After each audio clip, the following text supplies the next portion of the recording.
Good morning, everyone. It's my pleasure to welcome all of you to the sixth and final day in the annual Faculty Development Program titled Pedagogical Approaches for Online Teaching in Media Studies, Lessons and Challenges. This is organized by VSDMC's External Research Committee. I offer a hearty welcome to our mentors, VSDMC Chairperson Professor Siddharth Mishra and Dean Professor Dr. Charulata Singh, and our esteemed guest, Ms. Priyanka Srivastava, Editor, Education Times.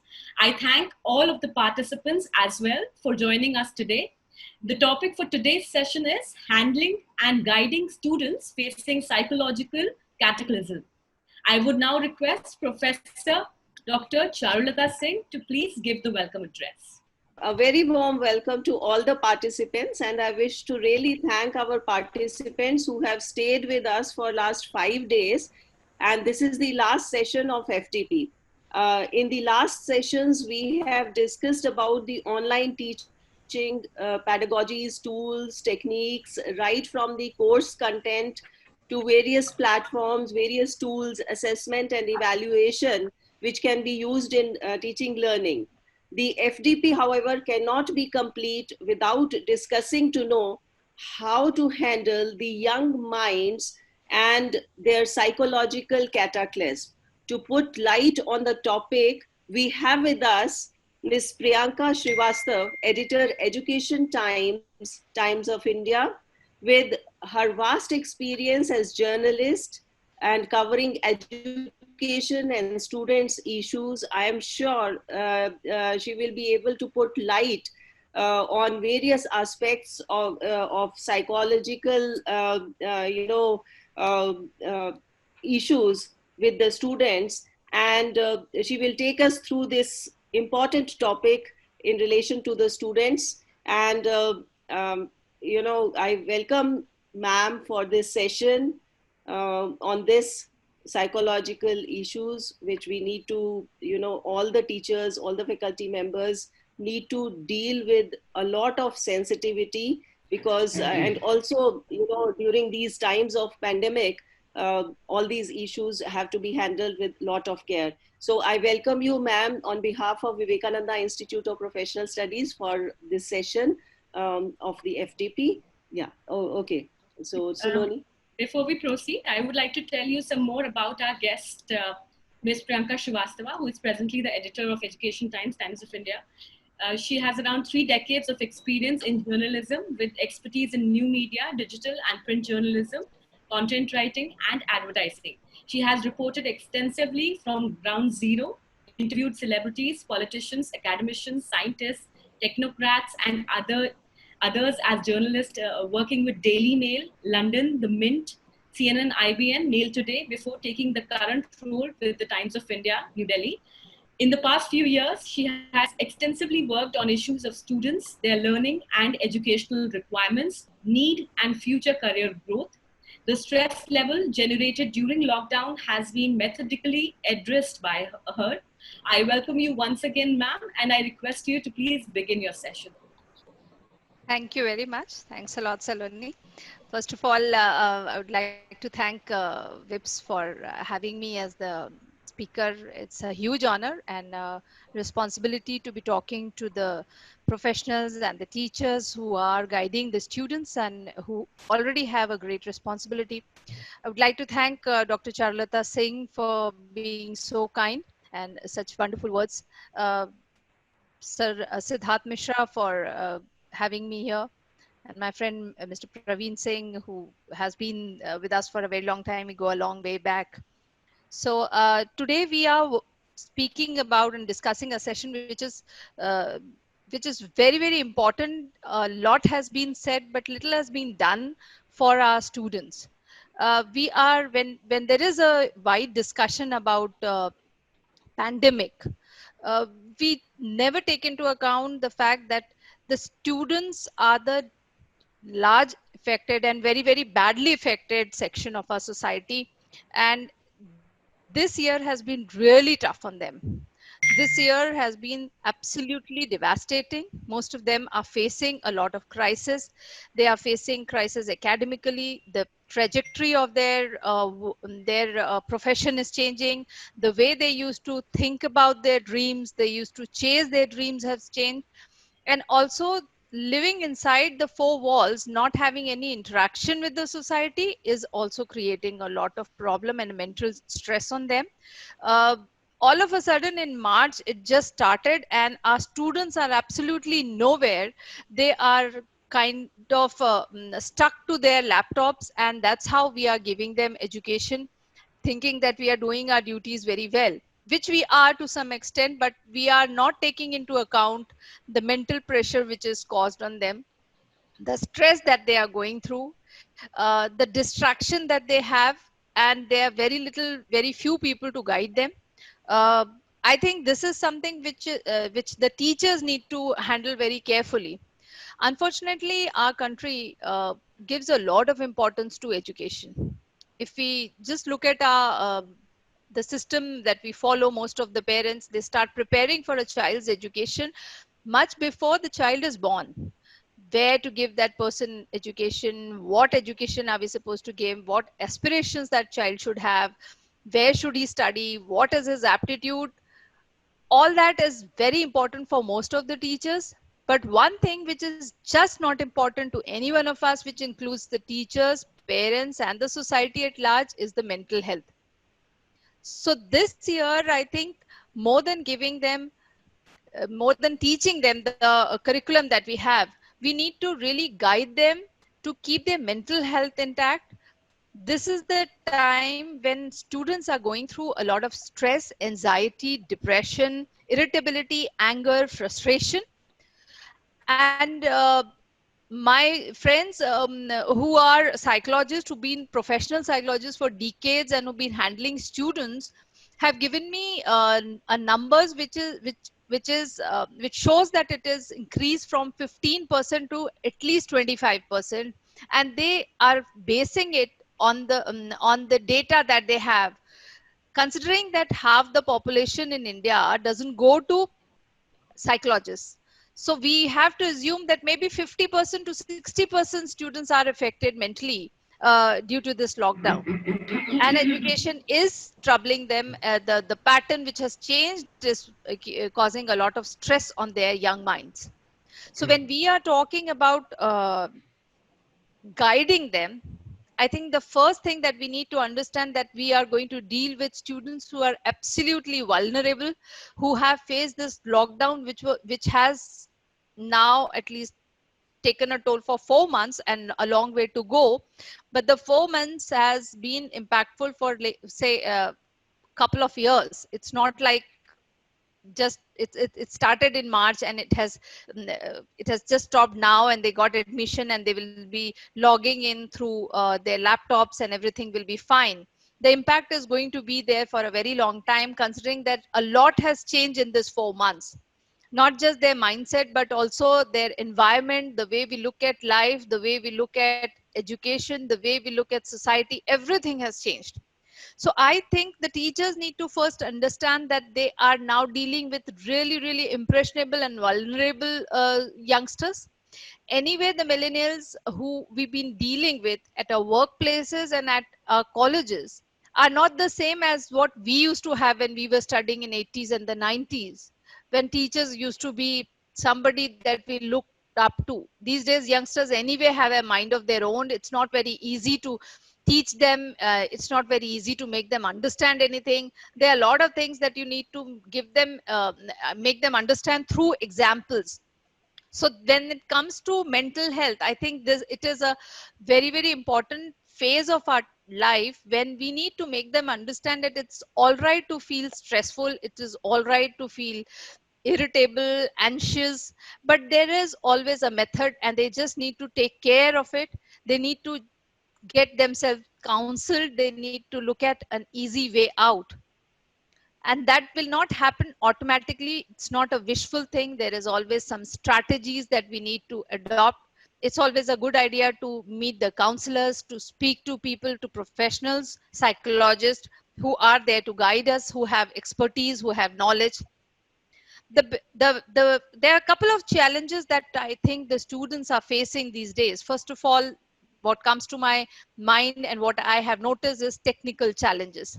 Ever since we have announced that there's going to be open book learning or open book exams or online education, most students are stressed out about the fact that they will have to have a laptop with them. Not everybody in India can afford to have one. Not everybody has the luxury of having full-time electricity or Wi-Fi. It may sound a social issue or an economic issue, but it leads to a certain amount of pressure on their heads, which we fail to understand unless and until we are in their shoes.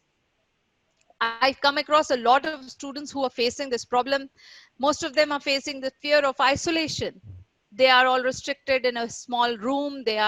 Uh, they are just restricted to one place where they are interacting only with their parents or maybe their siblings, not meeting their friends. That is leading to a sense of isolation. There is a certain amount of uncertainty regarding their future because everything has changed. The market has changed. The jobs have gone down. The jobs are not the same that we all thought that we are preparing for and we'll be ending up getting a job. Then there is lack of privacy. Most of them, I think the millennials, the major problem with most millennials is that they want their own space. I think this concept of space was never there when we were growing up as much as it has come up now.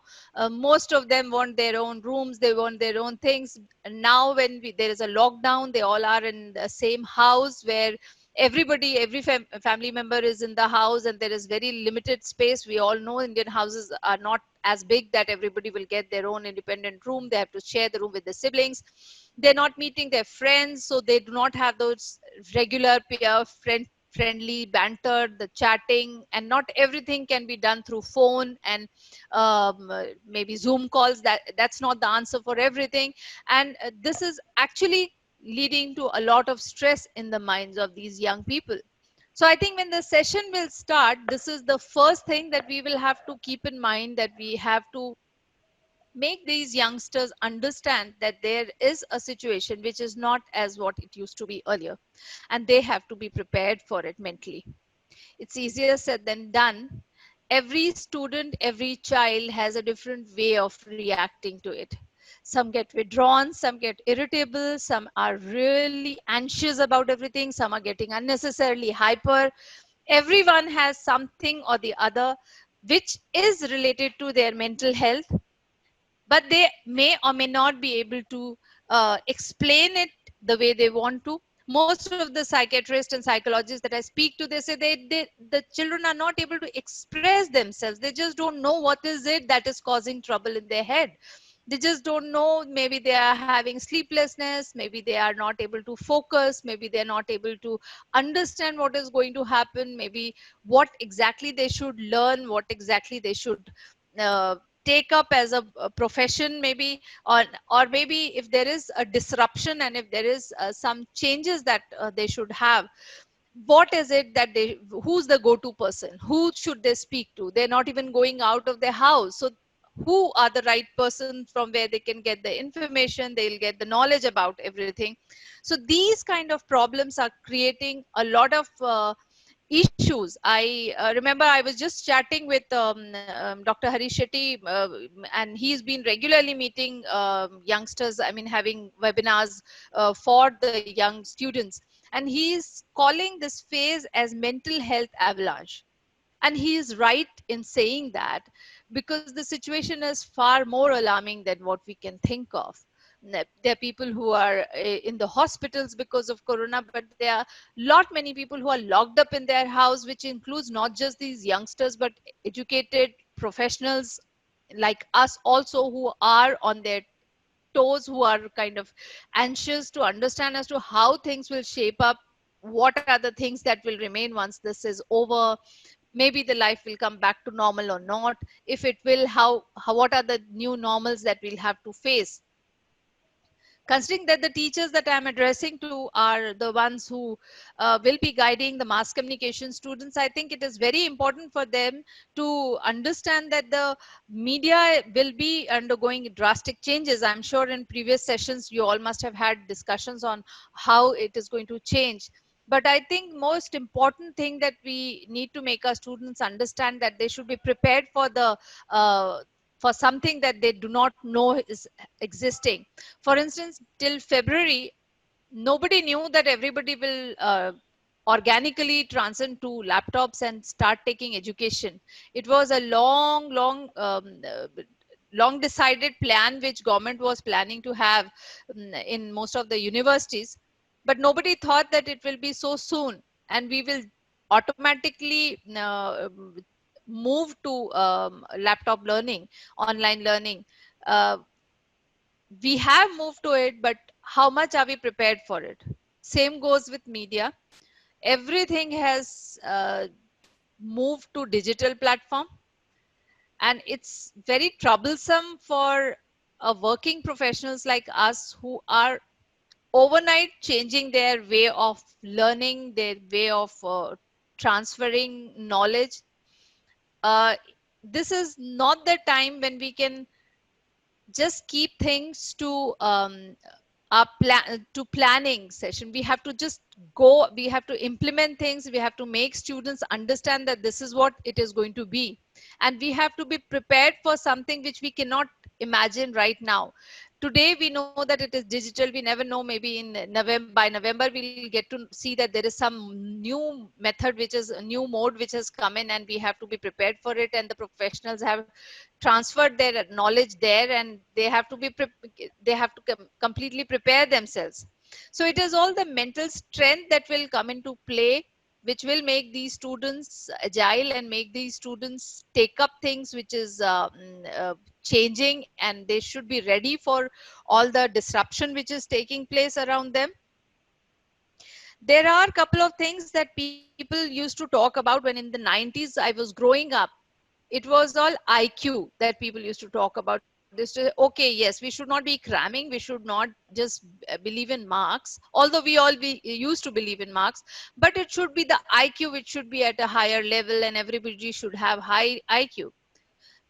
With time, when everything changed in early 2000, it was all EQ that people used to talk about, emotional quotient. People used to say, oh yeah, you should have this emotional quotient which will make you a very strong person, which will make you ready for the adversities. But today, a very common phrase which has come up, which is known as adversities quotient.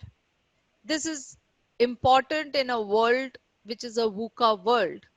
The world is changing every day. It's a volatile society, volatile corporate sector that most of us are working, where everything is changing every day. You are in job today, you are out of job tomorrow.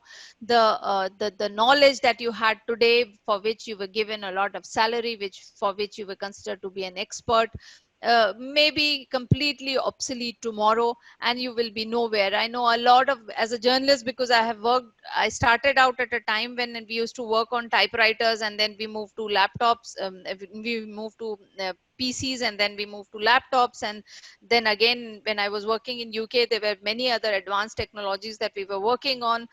So you know, one person who's considered to be a very strong reporter today may be obsolete, and they may be asked to leave the job. It has become so difficult these days. It has become, I mean, at 45, 50, the professionals are just made to change their way, made to change their expertise, whatever they've been doing for last 25, 30 years.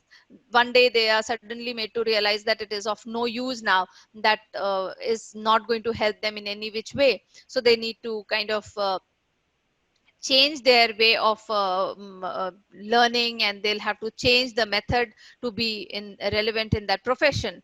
So I think for that, the basic need that we have, and then what happens is, these professionals find themselves to be completely useless. They think, oh, what they were doing was of no meaning, which it actually had no sense.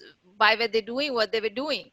And they're not really right in thinking, but that's the way it is, because that's the challenge that they face that point in time.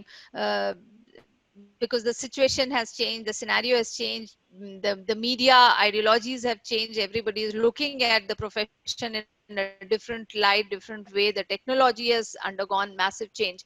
So obviously the way they're learning things is different from what they were doing so far. And not everybody is equipped to take up anything. I know a lot of professionals who are very good when they used to go around reporting. They would just go to war zones and they would come up with amazing stories, but give them a something which is a digital platform, or give them a phone in front of them, tell them to do a phone interview or something, they may not be able to do it, because they're not well equipped to change themselves with time. And that leads to a lot of pressure in their head. And for youngsters it's all the more difficult, because as we all know that these young generation, they are born with so many facilities that half of them are distracted. Focus is the main problem for them. It's not very easy these days. When I hire youngsters, it's not very easy to make them sit and do a work for a couple of months. You know, you train them for a few months, and once they learn even 0.5% more than what they started out with, they think they know it all, and then they want to move on. That's not because they are bad people, they're bad professionals. It's just because they just lack focus. They're not those type of people as we all used to be, when that we used to kind of take one step at a time and learn and pick up our mastery over it, and then take it to the next level. So the changing time is asking for different kind of teaching technologies. And the first thing that comes here is the mental health, obviously, because this generation, believe it or not, is the most pampered lot that we've had. I know they have realized that the privileges are going to not remain the same, but yes, of course, you can't take away the fact that they really got little more than what the youngsters got when we were growing up. So speaking about the mental health, these days I think the teachers have become have are become the sort of bearing the brunt of both the things. They are also supposed to handle them with care. They also have to be technically sound. They also have to handle the millennials with a lot of emotional empathy and uh, sensitivity, because I think everybody has become very careful about their mental pressures that they have. But the pressure is more on the teachers, because they just do not understand. They have to take care of them in several ways. They are also teaching them. They are also guiding them about the changing technologies, the disruption which is taking place in the society, and at the same time also very careful about the sensitivity of the youngsters. So these days they have become a blend of both. Say they may be teaching them reporting, but they are also psychological counselors, because they are the youngsters are very very sensitive about what they are learning these days, and what they have to understand, how they have to take their profession forward. I'm also told that youngsters these days have a major problem about their opinions. uh, this is the reason why most journalists, especially in this field of journalism, the reporting has gone for a toss, because it's not very easy for youngsters to understand that facts are presented in a certain way. They have all become so strongly opinionated that everything that you teach them, they will have their own opinion. I have a lot of friends who are working as professors in media houses, media colleges, where they say it's very difficult to make the youngsters do a solid reporting, where they have to come up with some facts. Whatever has happened is what you are supposed to report. This is what we learned when we were growing up and we were doing our journalism. But the youngsters today, they will have their opinion. They'll go to some place, and one paragraph they'll give the report, and the second paragraph they'll have their own opinion. And if you tell them that no, this is not how it is, then they will have a really strong point of view, or else they will be hurt. So my major problem is that how to handle these things, how to handle these people who are feeling hurt about something which is the basic requirement of our profession. But yes, it is, and that may lead to some kind of mental health issue also, and we have to deal with it. We can't tell them that, oh, it's okay, it doesn't matter. So what if you're having this, this was right, and our teachers also taught this way and they were also strict. But these days they may just start feeling very, very vulnerable, they may start feeling hurt about it, they may start have this anxiety pangs, they may just get withdrawn because they were spoken in a certain way, which was not the case earlier. So I think the professors, the teachers who are teaching them, also need to guide them about this, that yes, this is how the world is, and a bit of pulling up and bit of tweaking is not something which is taking away your talent, or it is not questioning your talent. It is just a way to teach you as to how you have to take it forward. The biggest problem that our society has is towards mental dealing with mental health issues. These days it is very common to see people feeling stressed out or depressed, and the only option that we get to see is that people will say, oh, stop taking tension, oh, don't be stressed out, oh, that don't be depressed, it is all right, it's just a small thing, it's just a phase, and things will be better, and maybe in some time you'll be fine. So what I want to tell is that psychology is a very specialized field. It is very important for people to understand it. We also need to make our youngsters understand that there is no stigma associated with it. Just like we have cold, cough, we go to the doctors and we take medicines. If we are going through this low phase, if we are going through this problem, it is very important for us to visit a psychologist, tell them what your real problem is, tell them what exactly you're feeling, how are you trying to cope with it, how is it something that is troubling you. um, I remember when I was in London, it was not okay if somebody said they are feeling low, and somebody saying, okay, don't feel low. That was supposed to be a very insensitive comment. And the reason behind was that the number of cases of people being in depression, being under depression, was more than what it is in India. uh, the reason is because counseling is a very, very common thing there. Everybody goes in for counseling, and uh, mental health issues are taken very seriously. Nobody takes it lightly. Everybody wants to address that issue first, even if you're saying casually going and saying that, oh, I'm feeling very low, because the number of cases of youngsters suffering with mental pressure, depression, anxiety is more than what we have in India, at least the recorded number. I would not say that in India it is less and in Western countries it is more. I would say it would be equal or even more in India, because our population is more and our troubles are more, our problems are more. For a very long time it was all family matter. Family used to help each other out. If somebody is not feeling well, the parents would just pitch in, the parents would talk, and they would just try to take their child out. And maybe due to regular interaction, maybe the colony system used to be such, the society was such, that we all used to interact so much that a person would automatically maybe come out of that problem. But of late the aspirations have changed, the ambitions have changed, and because most of the families are nuclear families, and there's a single child families, where the child is most of the time lonely, alone, and they do not even know how to interact with people, the interaction level is very limited. That's another reason why youngsters do not know how to cope with that situation. Someday when they are feeling very low, when they're feeling depressed, or anxiety is gripping their mind, or maybe they are becoming irritable, they just do not know why it is happening to them. Is there any reason to it? What is the trigger? Or it is something that they should go up to their professors, teachers, and parents and tell them that, sir, I'm feeling like this and this is my problem, how do you think I should deal with it? They don't even know that this is a problem.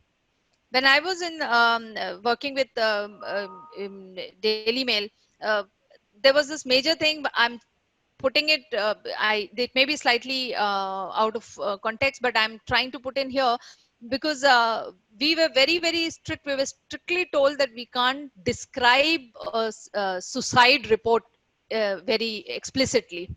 um, say for instance, the recent example that I can give is of this actor Sushant Singh Rajput's death. uh, Very very explicitly, we have very graphically we have described as to how the knot was tied, how the cloth was used, which cloth was used, green color shirt was used, or something. That is absolutely no. I remember when I used to do the reporting stories there, there's a legal section where they would just shoot down these stories. We can't describe the way suicide took place, not something very graphically that this thread, this rope was used, or something. That kind of details are absolutely no. And the reason for that was because of the number of cases of suicide in the West. They feel that these type of things sometimes triggers people who are already in depression. So to avoid all those things, they would never allow anyone to discuss in at length about the modus operandi of the act, so to say. uh, these were kind of very basic things that we were told not to do it, but these are the things which are missing. We would never find uh, we might come across those stories where we might have graphic pictures put up on page one, which can be disturbing, which can lead to some more mental pressure on people who are already suffering with depression. But we never address these issues. We never find that our editors are telling the youngsters not to put up, please be very responsible when you're reporting, please don't discuss all these things, and don't put it up in a very insensitive manner, don't do it graphically, don't explain it graphically. These are the things which are not done because we never take into consideration that there are people who might get hurt, who might have a different reaction to these kind of situations, these kind of reports. They might read it and they might react to it differently. I've come across many youngsters who are seriously disturbed with this report, which was very casually discussed everywhere, because in India, film stars, cricketers are discussed very casually, and everybody is uh, very open, and they very closely connect with these celebrities, the Bollywood celebrities and the cricketers particularly. So anything which is related to their personal life, particularly something as scandalous as a young actor's death, uh, that has triggered a lot of pressure on people who are already going through depression, especially many youngsters who are associated with art and who aspired to work in maybe Bollywood or showbiz or something like that, singers. So when these kind of scandals come up and when these kind of disturbing news come up, it may lead to a lot of mental pressure which we may not realize. We may think, oh yeah, he's just an actor, it just doesn't matter, he's just there and we have to read the stories, it's perfectly fine, and these are all gossips which we just need to consume. And but no, if it's somewhere down the line, it leaves an impact on our minds, and it may cause a lot of trouble and problems to our youngsters. And I think besides the parents, the teachers are the only ones who are closely interacting with the young students these days. I know a lot of youngsters who believe more in their teachers, and more so with those teachers who are very friendly with them. So I think that's a very good idea. That's a big challenge. But what we need to understand is if they are connected to us, it is our responsibility to make them understand the problems that a mind would face at times. There are days when you feel very happy, there are days when you feel very low, and there could be a reason behind it. There is a chemistry behind brains and how it functions, how our mood swings, and why it changes every now and then. If it comes from a teacher, uh, the youngsters learn it forever. I still remember, even if we used to make fun of our teachers, even if we used to sometimes take them very lightly or something, but I still remember when I go to work, sometimes I still remember what my professor said in the reporting class. I remember, I'm also a student of science. I did MSc. So I still remember certain things which I learned in my classes. So people may say, oh, teachers are not given much importance, but trust me, it's the teachers who create hell lot of a difference in the minds of the youngsters, because people understand what they are saying. People would identify that yes, this is what he said, and he has led this considerable time, because more often than not they are not very open with their parents. And the unfortunate part of our life is that most parents do not know that there is something called mental condition. This, which is very common in youngsters. I mean, if you speak to I speak to my contemporaries, my fellow parents, and they do not even know that there is something called depression in youngsters. They say, "Arey, ye to bacha hai, he is a young kid, how do you think he would ever have depression? This is not even the age to have depression." So let's come out of that mode. We should not think that no, depression cannot happen to youngsters. It can happen. It can happen to anybody. Forget about there is no age associated with it, and this is the right time to make them understand that this is how it is. uh, the biggest thing that is missing in our society, which is going out of the windows, which was never the case earlier, is one-to-one interaction. Talking, I mean, we Indians are known to be one chatty people. We are very talkative. That was the way we were, we were perceived to be. Everybody knew that Indians, if you go to India, everybody is talking. And I think we are now restricting ourselves from talking. We're not talking as much as we should be. The professors are limiting their discussions only to the classrooms. Maybe the teachers are not interacting on a day-to-day basis.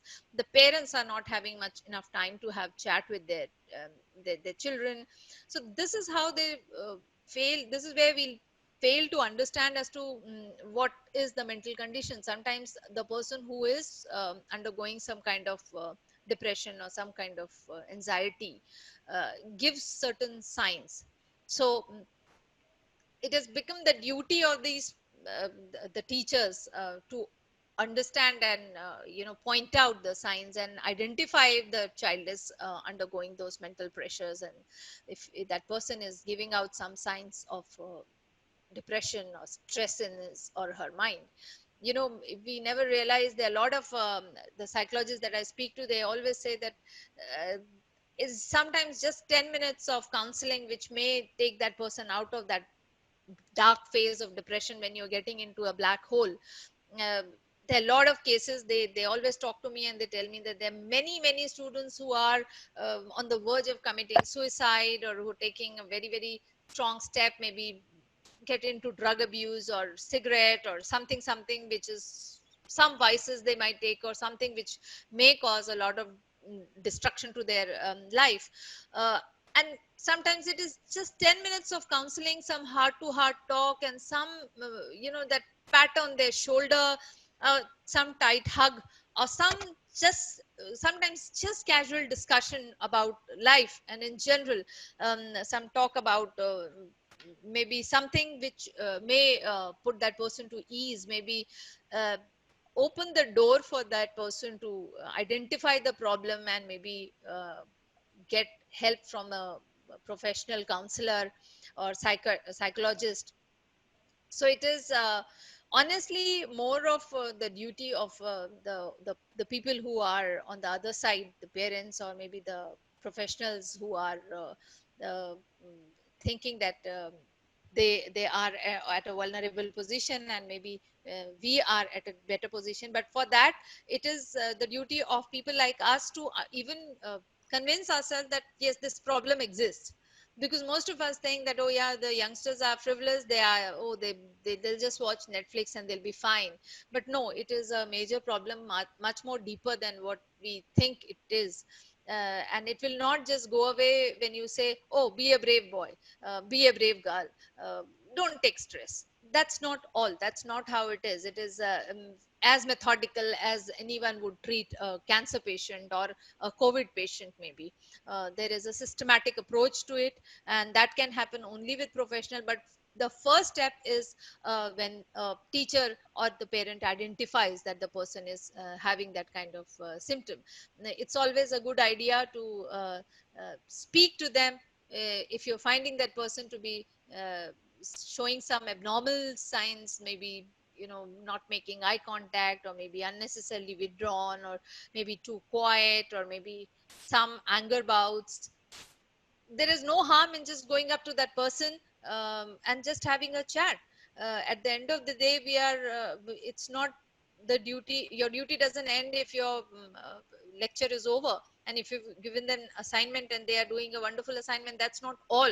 We are looking beyond that, and we are also making them brave people. And if there is if we can save at least few lives, it will be a very good um, uh, time for us. As a teacher, I think we'll be doing our duties in a much better form. So I think this is a very, very important phase that we have to understand. And I'm glad in one way that we have some time in our hand these days to take a back seat and think about these issues which were kind of brushed inside the carpet, and we were just not bothered because we had absolutely no time. We all were busy with our schedules, we never had any time to think about all these things. And frankly speaking, now that everybody is in a lockdown, we are sitting and thinking about all these issues which are massive, which can take a massive shape, in the coming time, because all these youngsters who will be coming out of the lockdown, because it is not dying anytime soon, the situation can be far more difficult than what we expect right now. So I think this is the right time to understand the phase that we are going through. We need to also understand that education is beyond curriculum. Education is not just about cramming or learning that particular portion. um, and especially for youngsters who are coming in the line of media, they also need to understand that there is a bigger responsibility. For that, to fulfill that responsibility, it is far more important for them to understand that their mental health should be kind of really very strong. Another very major point which I thought, because I'm speaking to teachers who are going to teach the future journalists, is the mental problem that a lot of journalists go through. Because if you just look at us honestly, we are the link between uh, what is happening in the world and the common people. We are the ones who are taking the news to the common people. So we are the ones who are going to the war zone, we are the ones who are going to the suicide um, um, um, place where the suicide has taken place. We are going to the crime spot, we are going to the accident spot, and we are the first one to see that blood, that gore. And a lot of journalists, they come back complaining about the harsh realities that they have to see um, uh, as a first person, and some of them are not able to take it. It's not very easy for them to take it. I know a lot of journalists who are working in Kashmir, they have a lot of mental problem. I still know a lot of friends who have become a very withdrawn, brooding professionals ever since they have moved to Kashmir, because they're seeing this harsh reality there. There are a lot of things happening which somewhere down the line, we journalists think that we are mentally very strong, but there is so much happening, and you have to see all of that firsthand. And you take that pressure into your heart, and it affects your mind in some way or the other. uh, the story doesn't end there. These days, gone are the times when a reporter used to go report and come back, file a report, and the story would come in print the next day. And if anything has gone wrong, somebody would call you up, your editor will pull you up, and everything will be fine. These days, everybody is on social media. The way Twitter knives come out, the way they are trolled, the way the personal level, the trolls go through, anything going wrong, you will be pulled up personally. It will be taken as a very personal vengeance, vendetta. Nobody will take it very easily, and that causes mental stress too. So the young journalists who are coming into this profession also need to prepare themselves for the life that they are getting into. It's not going to be very easy these days. You write one single story which may not appeal a couple of readers, they will eat you up then and there. On social media, everybody has the liberty to come out and speak, and they will become as harsh as possible without realizing that the person is just reporting what it is. I think the teachers somewhere need to show them the mirror right away, make them aware that this is what it is going to be, and it is going to worsen because everybody has become so opinionated. The the audience who are reading, who are consuming content is reacting in a very harsh manner. And tomorrow, when you will be in field, you will face all these problems. These are all cyberbullying, cyber crimes, which is happening. I know a lot of my friends uh, who are acclaimed columnists. They faced a lot of adversities, and some of them, just because there was this journalist who spoke about a very senior actor, and they were friend, they were these fan clubs, they started trolling her and getting very personal about it. So it's not that everybody is human and everybody is vulnerable, however strong we may think we are. But when it comes to us, that leads to a mental problem. People find it very difficult to go to sleep. They might find it very difficult to handle. It may attack their self esteem. I think when we are teaching our students, it is important to make them understand that that just write the truth, write things factually, which is factually correct. Don't fall for fake news, but at the same time, prepare yourself for this scenario where you will be trolled massively, because there is a world, very nasty world out there. They are waiting with their knives out. Everybody's frustration level is at a peak these days, and it is going to worsen because the situation is not going to change anytime soon. And everybody's anger, frustration comes down to the person who's providing the content, and we journalists unfortunately take the brunt of it.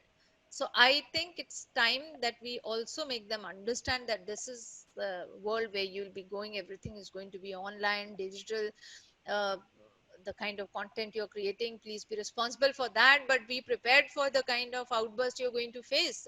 It's not all that you give a fine report and you write a wonderful piece and write a column, or your work with a lot of honesty, that will be sufficient. So yeah, am I is it time for me to stop? I don't know whether I've exceeded or not. So Yeah, can yeah, Priyanka, you can start concluding now. We'll all have right. So Q&A. I think, yeah, I think I've touched upon most of the I think we topics that can. I could think of. I think we can take question answer session. Sure, We sure. can Sure. start with a Yes, ma'am. yeah. Sure. Yes, Priyanka, the first question is, Yeah. rumors and speculations Yes. and fake news have been fueling anxiety. As a True. media professional, what is your take on this? Sir, I think this is the first chapter which the journalism student should understand. Uh, I don't know what is the problem with us, that we take everything on face value. Fact checking has just gone out of the window. There could be several reasons, but the first reason is that most youngsters who are coming out of the media schools, and when I hire them, either they are not aware of this thing, that there is something called fact checking. They think whatever has appeared in Twitter is all that they have to report. So I think the fundamental problem that we are not able to guide our students is that they need to fact check from the place where it has originated, and Twitter is not the place for it. So we need to identify the person. It is not wrong to go and visit that site. It is not wrong to just pick up the phone and call up that person, because everybody is connected these days. Just pick up that person, speak, wrong names go, wrong personalities are quoted. People just do not know what has happened. People do not know the cities where it has happened. So fake news at the first place, identifying the source and understanding the problems and the fact checking factor, which is absolutely missing these days, that is something one has to begin with. I mean, that should happen right from the time when the youngsters are enrolled in our classes. The first thing I think they should do is identify the source, and only then the story will be taken forward. Okay, now the next question is, I'm clubbing two questions into one, Yeah. asked by Dr. Ravi Chaturvedi and Dr. Chetna Bhatia. Are there any data or study on stress level on teachers because of the change in the mode of deliveries, deliberations during the lockdown? If yes, any remedies which can be suggested? Sir, we are getting a lot of reports. I cannot give data offhand. I may not be able to give the numbers right away, but yes, there are several NGOs that are working and guiding the teachers. It is a major problem, and I don't know if you all have noticed, there is this story which was going viral where this professor was bullied mercilessly, and he was a very old professor who was just trying to help the youngsters, who was trying to teach the students, who was grappling with this Zoom call and everything, because we need to understand that not every professor is cut for it. That professor may be a very strong maths professor, very strong physics professor, but he may not be cut for the Zoom call. Not everybody is equipped to take over this role of coming in front of the laptop and start speaking. Most teachers are tuned to talking to people, the youngsters, the children in front of them. Not everybody is equipped to take up this role. So a lot of them are facing this problem. First of all, this is technical challenge. Some of them are not technically equipped to handle this. Some of them do not have laptops at home. They may not be able to do that. Some of them just do not know how to handle, how to give lecture if there is nobody in front of them. So yes, they are facing a lot of crisis. The biggest problem is on the teachers, because they have to, I mean, one fine day they were just asked by the school or the institute to take up the new role, and they are doing it with a lot of ability. I know a lot of my friends who are working as school teachers. Every day their job is to prepare new PPT, to prepare. Their work has become double, triple. They're working all through the day. They're giving lectures on Zoom. So yes, this is a very difficult phase. There are a lot of NGOs who are coming and helping the teachers who are asking for help. But yes, this is a major problem for which I think the UGC guidelines should come out as early as possible. Now the next question is, social media is impacting the cognitive ability of students, which Yes. is problematic in learning process. How it can be addressed? Sir, something which I personally want all the professors to take up is make your students read the newspapers on the books as a punishment. Just do whatever it takes, but just do them. I remember there was this professor in when I was doing mass communication. He used to be very nasty if we never used to come to the class prepared, reading a newspaper and all that. And today, these days, consume the youngsters consume news from Twitter and social media. So we can understand the limited vocabulary that they have, limited knowledge that they have, and that's the reason why they are not able to look beyond the Twitter form of news which is given out. So I think the first thing that the teacher should do is that tell them not to take the understand the news through Twitter. That's not where the news is going to be generated in the correct form. The best thing that they should do is to read the long form news which used to happen, like how we when we started in the 90s and the 80s, and that's the only way they will learn reading and writing. The limited vocabulary that they have, the way they form the sentences, the way they write, they explain the stories, I don't understand this is going to take them any far. And that's the reason why most of the youngsters, they can't write one single line correctly. They can't do anything without Google search. They can't, their spellings are atrocious. These are the basic problems, but it's very difficult to handle it unless and until we train them at the right time. You know, when they're young, that's the only time when we can make them learn. And they should be reading at least one book a week, which is a little too much, but yes, if they can, that's the only way they will survive. Otherwise, I mean, the major problem that at least I feel is that you tell them, are you reading news? They say yes. Where are you reading news? On my phone. So what are you reading? They're reading the regular updates. That's the reason why they do not know what is an important news, what is non-important news. They do not know how to write the intro. These are very simple basic things, but they do not know because they do not read the newspaper properly. They do not understand what is the news which appears in the front page, what appears in the second page, what is important, what is not important, what is how the quotes are given. These are such basic things, but they just do not know because maybe they are not asked to read the way we expect them. Yes, sir. Yes. Priyam Ghosh wants to know, how does one deal with opinions and cyberbullying that has become a daily occurrence for everyone alike? Yes, I think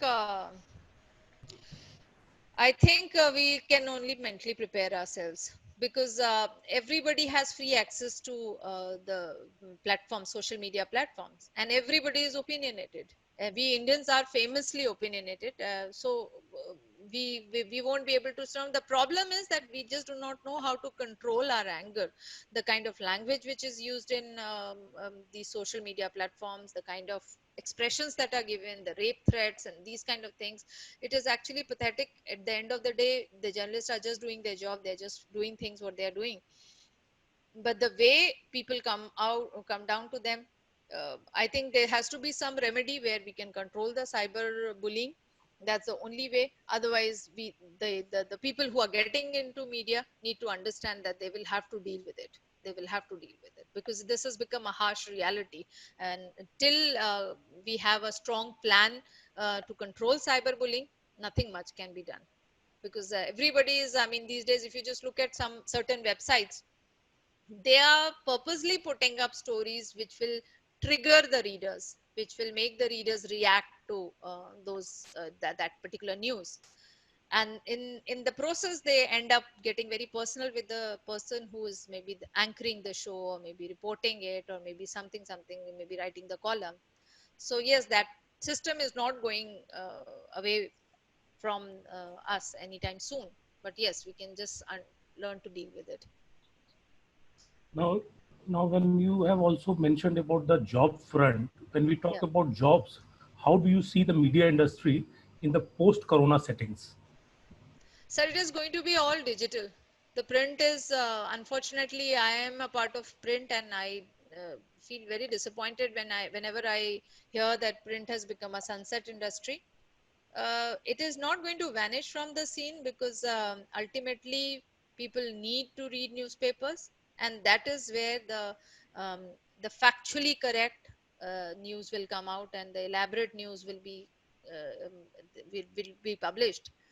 But everything is going to go digital, that is for sure. So technically, the youngsters have to be really sound, without compromising on the fact checking part of it, without compromising on the language, without compromising on the basics of journalism, which means that we need to know the who, why, when, what, which usually is missing in our stories. So the storytelling part has to be kept intact as the way it is. Only the platform will change from print to digital. That's all I can see right now. It is going from laptop to phones, which we knew is going to happen. Even the TV, the news that used to come on news channels has migrated to social media platforms, and it is migrated in a different way. But the basics of journalism is not going to go anywhere. At least we should not compromise on that. The basics of journalism should definitely be there. Priyanka, we have got many questions, but since this is the concluding session, Sure. after this we'll have the final one. So I'm Right. taking the last question. Sure. What is your central message or guru mantra for journalism and mass communication students? My guru mantra is read. Read as much as possible. That's the only way we can come out of this. This is our bread and butter. No soldier can ever say that he is afraid of guns. He has to take up a gun and fight at the war zone. No surgeon can ever say that he's afraid of blood, because that's what his profession is. Similarly, this is our bread and butter. Words are only thing which we can develop. We can take it forward. We can tell our stories only by explaining, expressing it lucidly, and that can happen only when we have command over language. So read as much as possible. That will make you a better person, and also make you a better professional. Thanks, Priyanka. Back to Thank you Saloni. very much, Ravi. Thank you so much. Yes. Now I would request Professor Siddharth Mishra to please give his concluding remarks on this session. Thank you, Saloni. Thank you, Priyanka, for a very, very engaging session. And you touched about so many issues. And, I was wondering that if a journalist comes to speak on psycho issues, will he also extend on to the issues of journalism, and which you actually did, through your question answer session. If I would like to start from where you ended, Guru Mantra. To me, Guru Mantra, reading, of course, reading, writing, and from there all the strengths of journalism comes. But this whole issue of, news persons trying to become themselves news and not reporting news, that is the biggest problem of today's journalism, We have followed somebody for last 100 days who has been, advertising how she is covering news, how her studios by roadside, her studio number. But where is the news? What has she covered? What are the stories which she has brought on the forefront? All the time the focus on the and this is not only true on this particular report, but all this whole journalism of anchoring, all the journalism of anchoring, and this all other evils are related to it. Because when we as news persons are trying to become celebrities in ourselves, so in that whole rush, we are doing every kind of thing, how much following do I have on a social media handle, how much this thing I have. So, and in fact, all these things, are happening. That some of the questions which came to you are all related to this. I'll come to them later. First to the first part of your lecture, which is for which we essentially had you here was, this is, you rightly said, this is avalanche of mental health that we are facing with. And this avalanche of mental health is not just because, it is not an isolated phenomenon. This is because socially also there is an avalanche, financially also there is an avalanche. So, people are losing on jobs, people are losing on earnings, people are being forced to stay inside. So every kind of, so under this given situation, we are living. So we are living in a disaster situation. Disaster, we are faced, there are no mountains falling or there are no rivers overflowing the banks, but actually we are in a worse situation. You see, I have faced floods. I have spent 10 days during in flood, and while driving in mountains, I have seen stones rolling down. But you see, there was an escape route, but here there seems to be no escape route as of now, and we are all, kind of finding ourselves in this. Our own limited space where we have to find our way out. So if the teachers are looking, as right in the beginning, in the first session, when we had Dr. Pankaj Mittal coming in and speaking, she said that we had two options, either no teaching or online teaching. So we have gone for online teaching. So that is how we are here. And these are the challenges of a disaster kind of a situation that we are faced with. I want to share with you that, you gave your impressions about students of mass communication and colleges of mass communication. We at WIPS actually have a very different culture. And we have actually not had the kind of real problems that, which I have heard from other colleges and other places. One, our teachers took to the online platforms pretty quickly, and plus this sense of engagement which our teachers has with students over the past 3 years, we try to, in every aspect, we try to create a mentor-mentee relationship. Although the numbers are big, we have 300 students in 1 year. So and there are so 900 students for 30 teachers. Numbers are big, but we have put in place systems like mentor-mentee relationship, class teacher. Like एक class के अंदर हमारे यहाँ 2 class teacher. So there is so that the load is shared, and then knowledge of well-being of the teacher and the student is also pretty well known to each other. Other than that, our curriculum is such that there is a lot of, again, mentor-mentee relationship is there in every step. They have to give their internship reports. So like in the earlier part of this thing, we had made a mention about this, we had a very good internship program. When we saw that our students can't go for print internship, we decided to create our own internship model and engage with the students. So, and there the relationship that, and these were our first year students, and I'm very sure the kind of investment that we have made in these students, even if we were to live with COVID for some more time, the students will always realize the kind of thing that we have given to you. So, ultimately teacher-student relationship gets described even in this situation by what Mahatma said many years back in his Talisman, that, just think before you act. That is your action going to bring a smile on somebody's face? So as far as teacher-student relationship is this thing, teacher has to take the call that what is it that I'm going to do which is going to bring a smile on the face of the student. Number one. Number two, a teacher does not have to get overawed by the situation. You see, you are the leader of the class. There is a story about this professor. I also heard that story about that professor. You see, we are all faced with a very difficult situation, and we are here to provide that leadership to our students. So we don't have to get overawed by situation. I had not even heard name of Zoom or MS Teams. Today and my colleagues will bear me out. It is me who is actually editing all the things which are going on the YouTube. So we have learned quickly. We have done this FDP for this very purpose. So we have to sit, think, and realize what is the challenge before us, and we have to overcome this challenge. And once we can overcome this challenge, I'm very sure the others will also follow. You see, in a very, very activist kind of a university, Jawaharlal Nehru University, which is so resistant to change and which sees a conspiracy in everything which is proposed by the government, even their online teaching has started, and students are taking to online teaching, and professors are taking online teaching, and they are also, being faced, this problems of mute unmute. That student asking, student asking for a glass of water from her mother, and then another friend telling her, look, you have to unmute yourself because everybody is hearing you. And then she coming back and, and then she realizing that, okay, I was not mute. And then she replies with SHIT. And then the professor says, come on, this could have been unmuted, this should not have been on the mute. So you have to create situation. I'm very sure this professor is a very good friend of mine, Vivek Kumar, very famous name in the sociology field. He mentioned it to me that I had never faced such situation in my life. But today I am facing the situation online. You have to take it in your stride.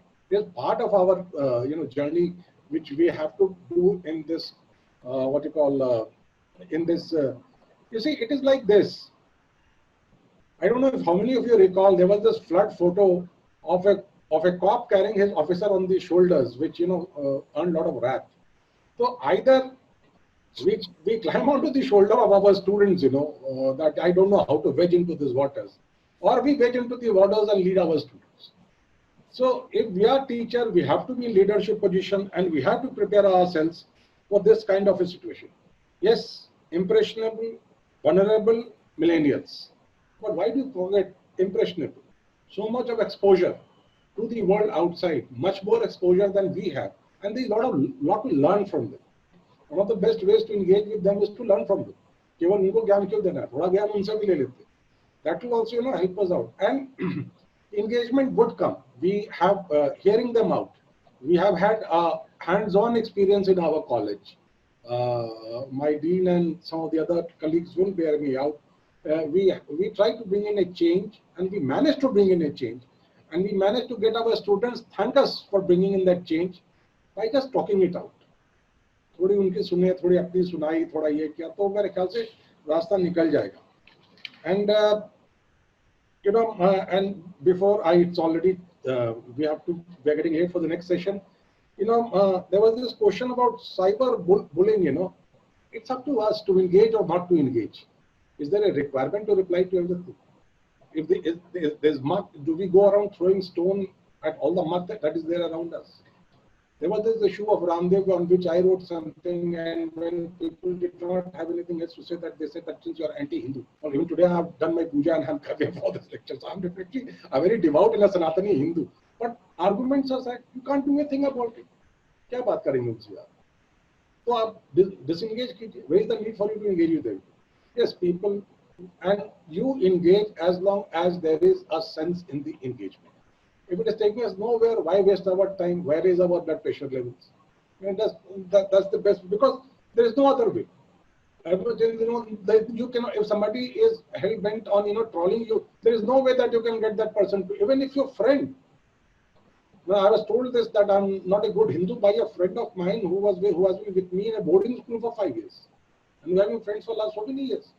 Ultimately, when कोई जवाब नहीं था, तो what in some parts of India we call theatrology, so he comes up with this answer that you are a bad Hindu, that's why you are opposing Ramdev. So we disengaged. What to do? Let's not answer the person back, because people have their own, in course of that argument, I found out that somebody blaming the English medium school education for challenging challenging claims of ABs. Now, if English medium education is making people challenge premises, I think it's very good education. But then people have that kind of connotation, so one has to disengage. And I must tell you, must share this with you. It will make you happy about it. That long form is back and kicking. And many platforms are today looking forward to people writing in long form. And as I've mentioned in my interactions earlier also, that from writing 400 word pieces, now I am writing 5-minute, 9-minute pieces for the platforms. So long form, you can only write in long form if you are good with facts and good with language. भाषा और ज्ञान, knowledge and language, जब दोनों होगा तभी आप long form में लिख जाएंगे. So that way it has become more demanding. पहले तो पीटीआई के टेक पर आकर के रिपोर्टर लोग अपने इंट्रो चेंज करके बना लेते थे report. But today, actually, this has to be told to the students that both knowledge and language was never more so important as it is going to be today. And especially in this COVID time, this long form reading has actually gone up like anything. Portals like India Spend and other such portals, they are actually inviting people to write. They are paying them very well, and and they are looking forward to real quality reports.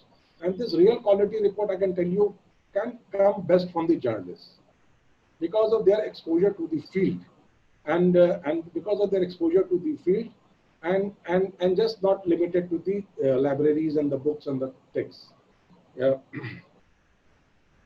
And we talked about mental health of journalists. Yes, we have to tell people that when you are going on to the field, journalists, they are actually roasted in the field, not by people, by situations also. And I was reminded many years back, about 20 years back, was a young journalist who had joined me. She had just passed out of LSR, and she was very hyper about, I want to be doing manly beats, crime beat. And she went to do crime beat. And in those days, we used to have weekend blasts in Delhi. Every Saturday, Sunday, there would be a blast in Delhi. So there was a weekend blast. We were having our office in ITO, and these victims were brought to LNJP hospital. So she was rushed there, and she came back, not yet the era of mobile. She came back very disheveled by the situation.